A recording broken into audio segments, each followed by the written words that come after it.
So when I was growing up in high school, there was this holiness church that everyone was kind of encouraged not to go to, right?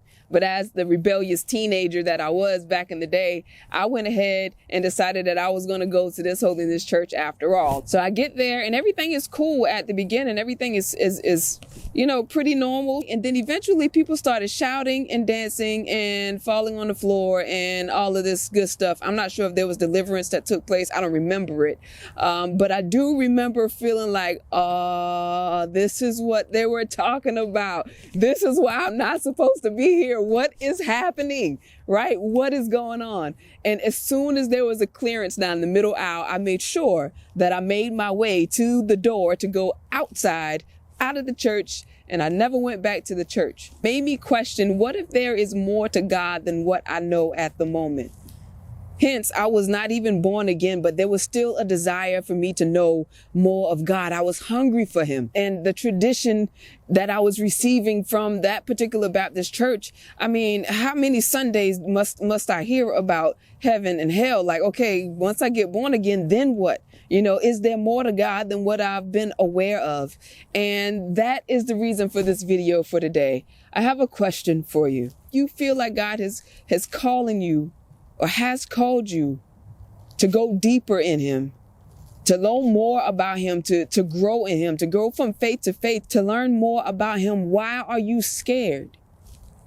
Why are you sitting on the sideline hoping that there's more and yet still scared to find out if there's more? I'm not aware of where you are in your walk. I do desire to encourage you to question things, to ask questions like, God, there's this stupid saying that you're not supposed to question God. Are you kidding me? The one who has all the answers, why would you go and get answers from somebody who's not God? We've been taught how not to ask questions and just endure. And that's why people are just like, forget religion, it's man-made. And you can't even talk to God, really? Are you serious? Nah, that's a lie. You should question that. Once you finish questioning, can I really ask God a question? Then ask him the question.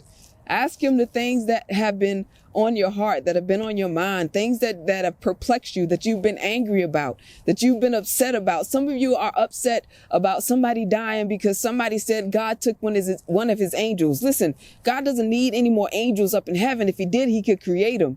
So sometimes we don't even get to the point that, hey, there is an enemy in this world and his only desire, his only agenda is to steal, kill, and destroy. And yet when somebody dies too soon, we say, well, God just took them. No. Question those things. You think he's scared of your questions? I promise you, he ain't scared of your questions. His answers might actually shock you. I'm telling you. There's more.